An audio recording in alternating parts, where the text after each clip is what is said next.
Hello नमस्कार दोस्तों, स्वागत है आपका आपके अपने ज्ञान गंगा यूट्यूब चैनल में। दोस्तों मैं लाया हूँ आपके लिए अगस्त अक्टूबर महीने का करंट अफेयर का भाग 2।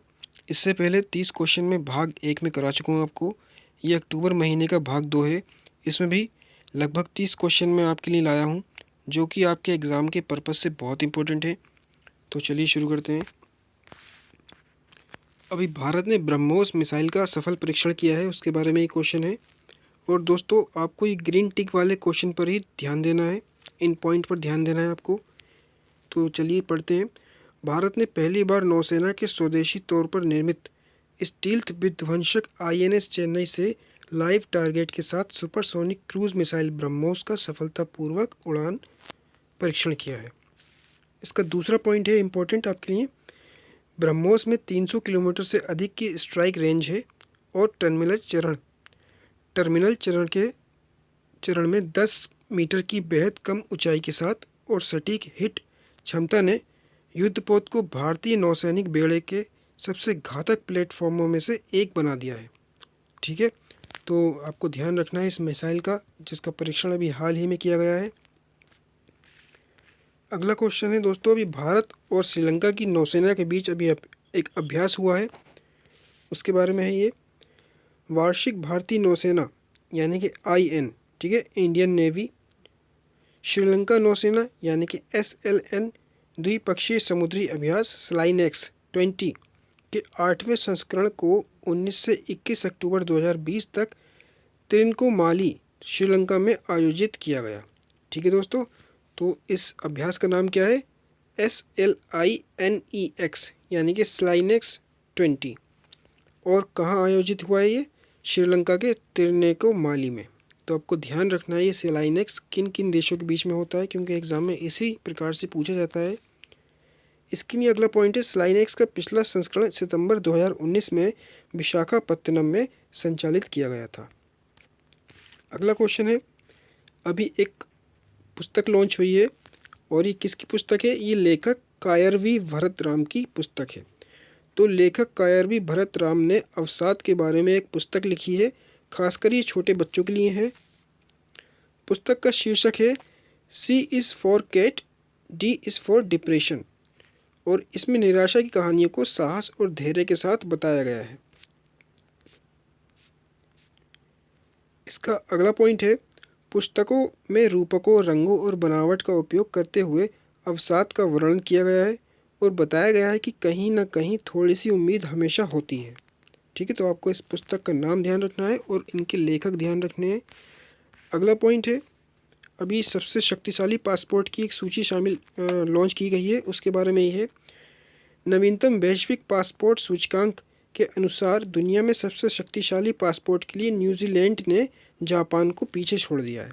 ठीक है, तो नंबर 1 पर कौन सा पासपोर्ट है, कौन से देश का पासपोर्ट है? न्यूजीलैंड का। इससे पहले जापान का था, तो जापान को पीछे छोड़ दिया न्यूजीलैंड ने। अमेरिकी पासपोर्ट 21वें और भारतीय 58वें स्थान पर रहा। तो सबसे पहले आपको जो शीर्ष पर है, जो टॉप पर है, उस देश का नाम ध्यान रखना है और फिर भारत का नाम ध्यान रखना है। भारत है 98वें नंबर पर।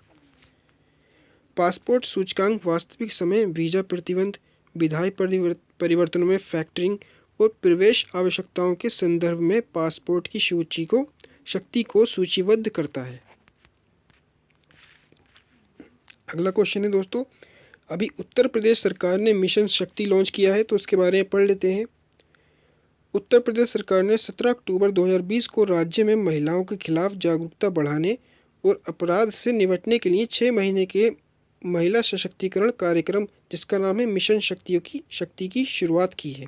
ठीक है दोस्तों, तो ये कार्यक्रम 6 महीने के लिए है और इसका नाम क्या है? मिशन शक्ति।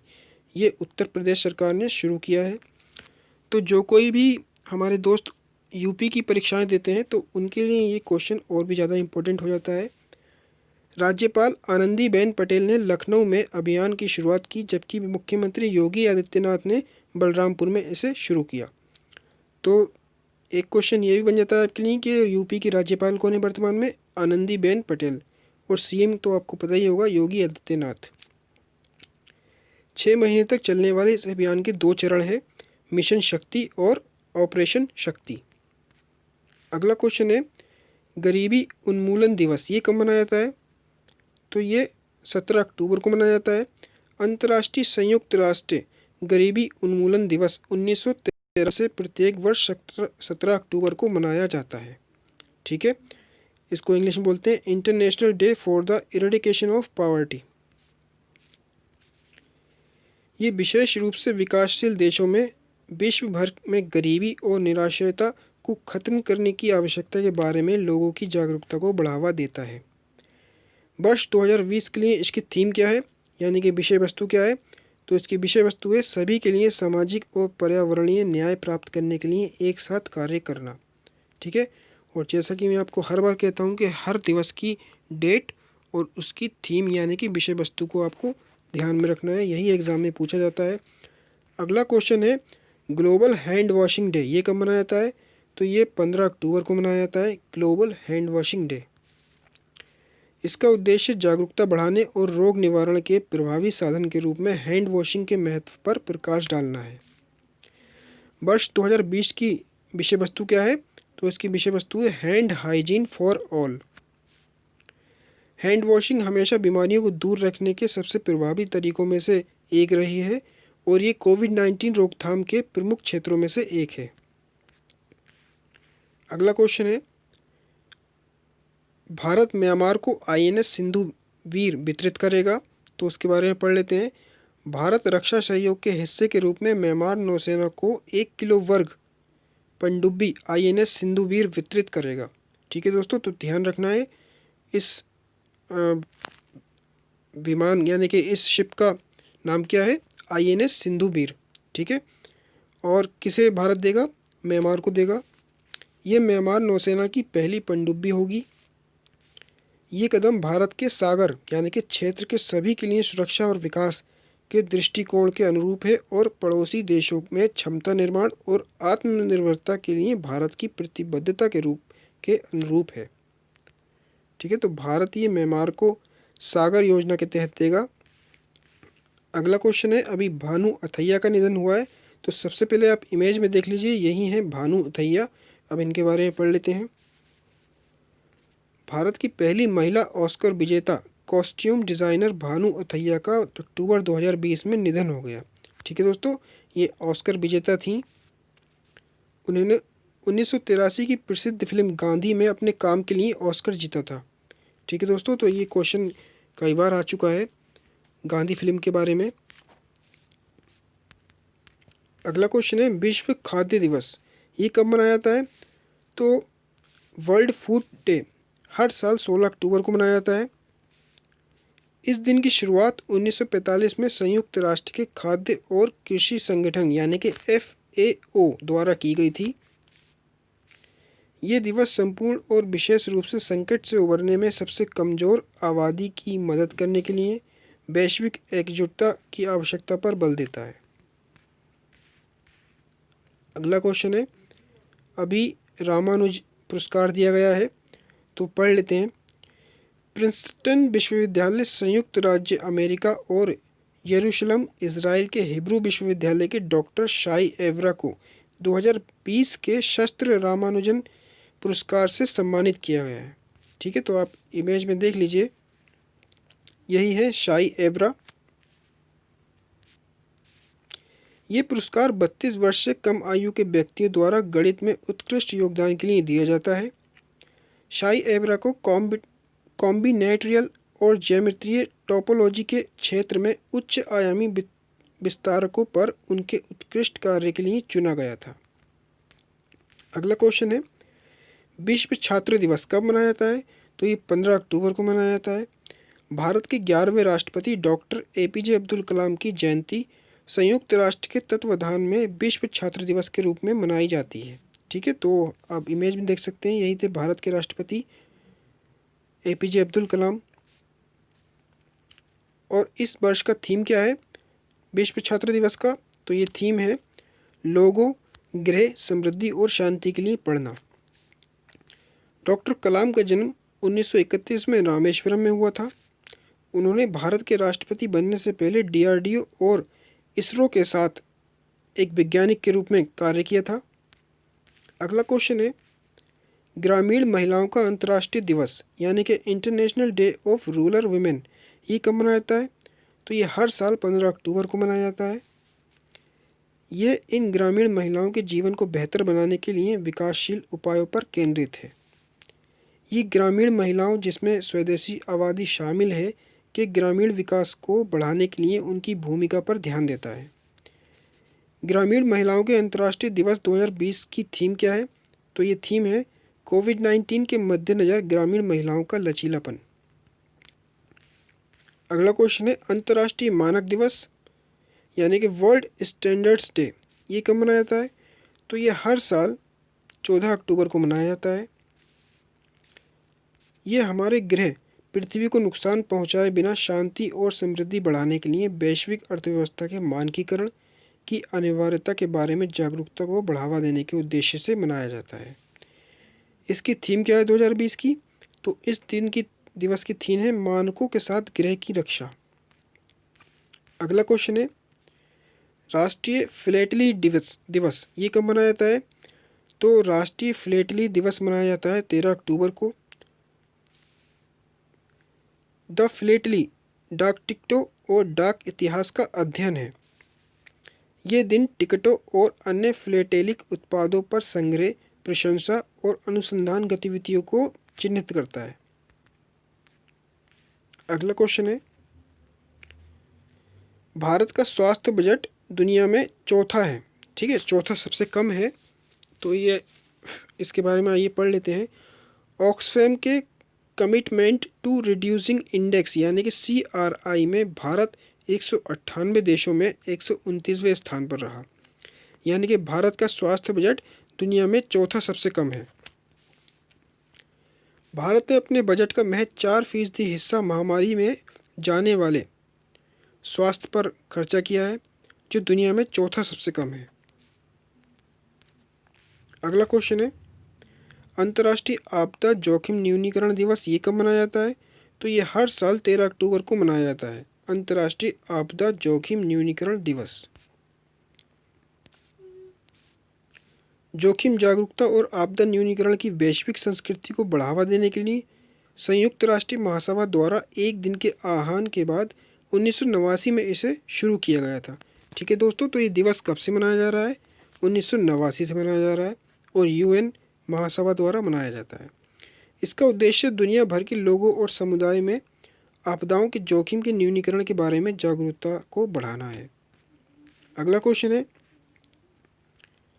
अभी अर्जेंटीना GMO गेहूं के उपयोग को मंजूरी देने वाला पहला देश बना है, तो पढ़ लेते हैं इसके बारे में। अर्जेंटीना औपचारिक रूप से सूखा प्रतिरोधी आनुवांशिक रूप से संशोधित यानी कि GMO गेहूं के उपयोग को मंजूरी देने वाला दुनिया का पहला देश बन गया है। बायोसेरेस HB4 गेहूं सूखे के लिए प्रतिरोधी है और शाकनाशी ग्लूफोसिनेट सोडियम एक संयोजन जो सूखे वर्षों में पैदावार बढ़ाने में मदद करता है को वहन करता है। अगला क्वेश्चन है अभी विश्व का सबसे बड़ा चमकीले हीरा देखा गया है, तो उसके बारे में ही क्वेश्चन है। रूस के दुनिया के सबसे बड़े फैंसी चमकीला बैंगनी गुलाबी हीरा 11 नवंबर 2020 को सोथवी के जिनेवा मैग्निफिसेंट ज्वेलर्स और नोबल ज्वेलर्स की नीलामी में बेचे जाएंगे। ठीक है दोस्तों, तो विश्व का सबसे बड़ा हीरा कौन सा है? ये बैंगनी गुलाबी हीरा है।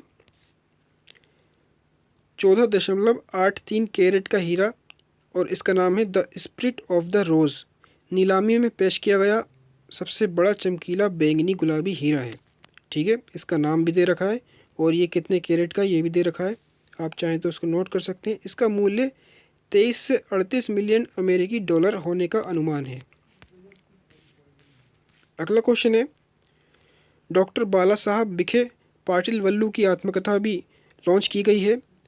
तो प्रधानमंत्री नरेंद्र मोदी ने 13 अक्टूबर 2020 को डॉक्टर बाला साहब विखे पाटिल की आत्मकथा का विमोचन किया है। आप देख सकते हैं इमेज में। उनकी आत्मकथा का शीर्षक देवीचवा करणी है, जिसका अर्थ एक नेक काम के लिए जीवन समर्पित करना है। ठीक है, तो आपको इस पुस्तक का नाम ध्यान रखना है, देवीचवा करणी, और इसे प्रधानमंत्री नरेंद्र मोदी ने लॉन्च किया है। अगला क्वेश्चन है, अभी अर्थशास्त्र का 2020 का नोबेल प्राइज़ मिला है, तो ये किस किस को मिला है? अमेरिकी अर्थशास्त्रियों पॉल मिलग्रॉम और रॉबर्ट विल्सन को अर्थशास्त्र में 2020 के नोबेल पुरस्कार से सम्मानित किया गया है। ठीक है, तो आपको इन दोनों का ध्यान रखना है। दोनों ही अर्थशास्त्री अमेरिका से हैं। इनका नाम है पॉल मिलग्रॉम और रॉबर्ट विल्सन। कैलिफोर्निया में स्टैनफोर्ड विश्वविद्यालय में प्रोफेसर मिलग्रॉम और विल्सन को सैद्धांतिक खोजों के लिए मान्यता दी गई थी, जिन्होंने नीलामी के काम को बेहतर बनाया। ठीक है दोस्तों, तो अर्थशास्त्र का नोबेल प्राइज़ किस लिए दिया गया है? नीलामी के सिद्धांत के लिए दिया गया है। उन्होंने ऐसी वस्तुओं और सेवाओं के लिए नीलामी प्रारूप भी तैयार किए जो पारंपरिक तरीके से बेचना मुश्किल है, जैसे कि रेडियो फ्रिक्वेंसी। अगला क्वेश्चन है, अभी हरीश कोटेचा ने लाइफ टाइम अचीवमेंट अवार्ड जीता है। तो सबसे पहले आप इमेज में देखिए, यह है हरीश कोटेचा। अब इसके बारे में पढ़ते हैं, इस क्वेश्चन के बारे में। भारतीय मूल के परोपकारी हरीश कोटेचा को प्रतिष्ठित सेंड्रा नीस लाइफ टाइम अचीवमेंट पुरस्कार से सम्मानित किया गया है। उन्हें बेघर बच्चों और युवाओं की ज़रूरतों को पूरा करने के लिए अमेरिका में उनके काम के लिए सम्मानित किया गया है। National association for the education of homeless children and youth यानी कि NAEHCY की ओर से उन्हें 9 अक्टूबर 2020 को लाइफ टाइम अचीवमेंट पुरस्कार प्रदान किया गया। अगला क्वेश्चन है, विश्व अंडा दिवस यानी कि वर्ल्ड एग डे, ये कब मनाया जाता है? तो हर साल 9 अक्टूबर को विश्व अंडा दिवस मनाया जाता है। ये अंडे के लाभों और मानव पोषण में उनके महत्व के बारे में जागरूकता बढ़ाने के लिए मनाया जाता है। ये दिन 1996 के सम्मेलन में IEC वियना में स्थापित किया गया था। ठीक है, तो पहला दिवस कब मनाया गया था? 1996 में वियना में, जो कि ऑस्ट्रिया की राजधानी है। अगला क्वेश्चन है, अभी कोलकाता में कनकलता को कमीशन किया गया है। ठीक है, इसका पूरा नाम है कनकलता बरुआ। इसके बारे में पढ़ लेते हैं। भारतीय तटरक्षक बल के फास्ट पेट्रोल वेसल यानी कि FPB ICGS कनकलता बरुआ को garden reach ship builders and engineers यानी कि GRSE लिमिटेड में कमीशन किया गया है। ठीक है दोस्तों, तो आपको नाम ध्यान रखना है इसका।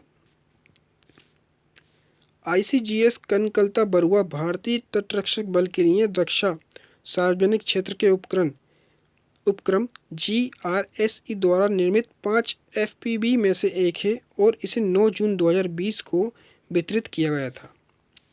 FPB 50 मीटर की लंबाई वाले मध्यम श्रेणी के सतह पोत हैं।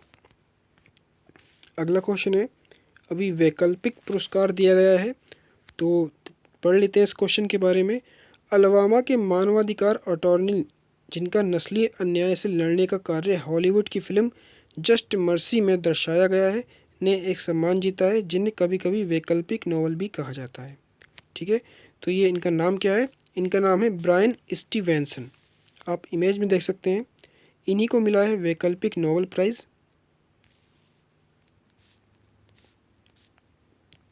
इक्वल जस्टिस इनिशिएटिव के संस्थापक ब्रायन स्टीवेंसन को वार्षिक राइट लाइवलीहुड अवार्ड का प्राप्तकर्ता नामित किया गया है। नेक्स्ट क्वेश्चन है, विनिर्माण हब स्थापित करने के लिए अभी तमिलनाडु को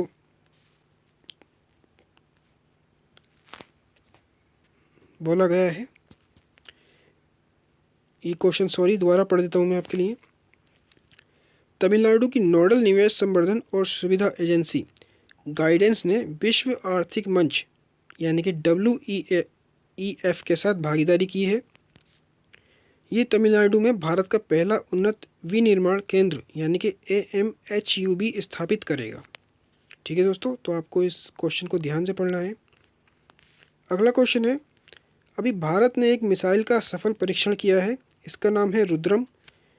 इसके बारे में ही क्वेश्चन है।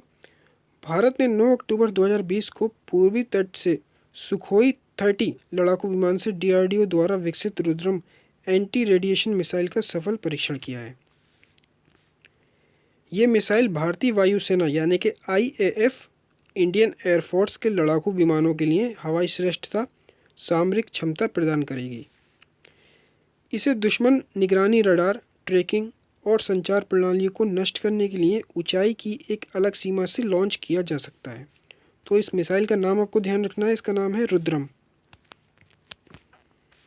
अगला क्वेश्चन है, विश्व मानसिक स्वास्थ्य दिवस, ठीक है, वर्ल्ड मेंटल हेल्थ डे, ये कब मनाया जाता है? तो वर्ल्ड मेंटल हेल्थ डे मनाया जाता है 10 अक्टूबर को। ये दिन मानसिक स्वास्थ्य के मुद्दों के बारे में जागरूकता बढ़ाता है और मानसिक रोगों के उपचार पर विभिन्न कार्यक्रमों के बारे में जानकारी प्रदान करता है। विश्व मानसिक स्वास्थ्य दिवस की थीम क्या है? तो इस साल की थीम है mental health for all, greater investment, greater access. 10 अक्टूबर 1992 को पहली बार विश्व मानसिक स्वास्थ्य दिवस मनाया गया था। तो आपको ये भी ध्यान रखना है कि ये दिवस कब से मनाया जा रहा है। नेक्स्ट है विश्व प्रवासी भारतीय दिवस, ठीक है दोस्तों। तो हर साल 10 अक्टूबर को विश्व प्रवासी भारतीय दिवस मनाया जाता है। ये दिन वैश्विक पारिस्थितिक तंत्र में प्रवासी पक्षियों के संरक्षण और पारिस्थितिक महत्व के बारे में जागरूकता फैलाता है। विश्व प्रवासी पक्षी दिवस की थीम क्या है इस साल की? तो इसकी थीम है बर्ड्स कनेक्ट आवर वर्ल्ड्स। अगला क्वेश्चन है, अभी नोबेल पुरस्कार विजेता मारियो मोलिना का निधन हुआ है, तो इनके बारे में पढ़ लेते हैं। सबसे पहले आप इमेज में देखिए, यही थे मारियो मोलिना, इनको नोबेल प्राइज मिल चुका था। ओजोन परत पर कार्य करने के लिए 1995 में नोबेल पुरस्कार प्राप्त करने वाले रासायनिक मारियो मोलिना का अक्टूबर 2020 में निधन हो गया। 1987 में ओजोन परत को कमजोर करने वाले पदार्थों पर मॉन्ट्रियल प्रोटोकॉल को लागू करने के लिए मोलिना का कार्य महत्वपूर्ण था, ठीक है। तो ये क्वेश्चन कभी कभी बन जाता है कि मॉन्ट्रियल प्रोटोकॉल कब साइन किया गया था? तो ये 1987 में साइन किया गया था। और ये किससे संबंधित है? तो ये ओजोन की परत से संबंधित है, मॉन्ट्रियल प्रोटोकॉल। मोलिना और फ्रैंक शेरवुड रोलैंड ने 1974 में एक पेपर प्रकाशित किया था जिसमें पाया गया कि क्लोरोफ्लोरोकार्बन यानी कि CFC ओजोन परत को नष्ट कर रहे हैं। अगला क्वेश्चन है, अभी दोस्तों गोवा पहला ऐसा राज्य बन गया है जहां पर हर घर जल पहुंचा दिया गया है, तो उसके बारे में पढ़ लेते हैं। गोवा प्रत्येक ग्रामीण घर में पेयजल कनेक्शन प्रदान करके देश का पहला हर घर जल राज्य बन गया है। तो आपको इस राज्य का नाम ध्यान रखना है। राज्य ने 2,30,000 ग्रामीण परिवारों को पेयजल कनेक्शन प्रदान किया। और दोस्तों भारत का सबसे छोटा राज्य कौन सा है क्षेत्रफल की दृष्टि से? तो ये गोवा है। अगला क्वेश्चन है, अभी शांति का नोबेल पुरस्कार प्रदान किया गया है 2020 का, तो देख लेते हैं किसे मिला है। विश्व भर में भूख और खाद्य असुरक्षा से निपटने के प्रयासों के लिए विश्व खाद्य कार्यक्रम यानी कि WFP को नोबेल शांति पुरस्कार 2020 प्रदान किया गया। विश्व खाद्य कार्यक्रम खाद्य सुरक्षा को शांति का साधन बनाने में बहुपक्षीय सहयोग में महत्वपूर्ण भूमिका निभाता है, ठीक है। तो आपको ध्यान रखना है शांति का नोबेल पुरस्कार किसे मिला है? विश्व खाद्य कार्यक्रम को। अभी सरला पुरस्कार दिया है, अगला क्वेश्चन है ये, तो उसके बारे में पढ़ लेते हैं। साहित्य में योगदान के लिए प्रतिष्ठित ओडिशा कवि नित्यानंद नायक को प्रतिष्ठित सरला पुरस्कार के लिए चुना गया। IMFA के विंग इम्पैक्ट द्वारा गठित इस पुरस्कार में प्रशस्ति पत्र और 5 लाख रुपए नकद दिए जाते हैं। नायक को 2017 में प्रकाशित कविता सेत बेलकू नथीवा के लिए राज्य में सबसे पहले साहित्यिक सम्मान से सम्मानित किया गया था, ठीक है दोस्तों। तो इनकी एक कविता का नाम आपको ध्यान रखना है और इनका लेखक का नाम ध्यान रखना है। अगला क्वेश्चन है, अभी एक म्यूजियम का उद्घाटन किया गया है, उसके बारे में है ये, आप देख सकते हैं इमेज में। उत्तराखंड की गोमपेश्वर में एक हिल म्यूजियम संग्रहालय यानी कि पहाड़ी संग्रहालय का निर्माण किया गया है। इसमें सदियों पुराने पारंपरिक पहाड़ी आभूषणों और बर्तनों की झलक दिखाई देगी। संग्रहालय में उत्तराखंडी आभूषण जैसे मुरकली, चंद्रोली आदि हैं, ठीक है। तो ये म्यूजियम कहाँ खोला गया है? उत्तराखंड में। तो दोस्तों ये 30 क्वेश्चन थे आपके लिए करंट अफेयर के, जो कि अक्टूबर 2020 महीने की भाग 2 के वीडियो के हैं। तो उम्मीद करता हूँ ये वीडियो आपको पसंद आई होगी, तो इसे लाइक कर दीजिए, अपने दोस्तों में शेयर कर दीजिए। थैंक यू दोस्तों।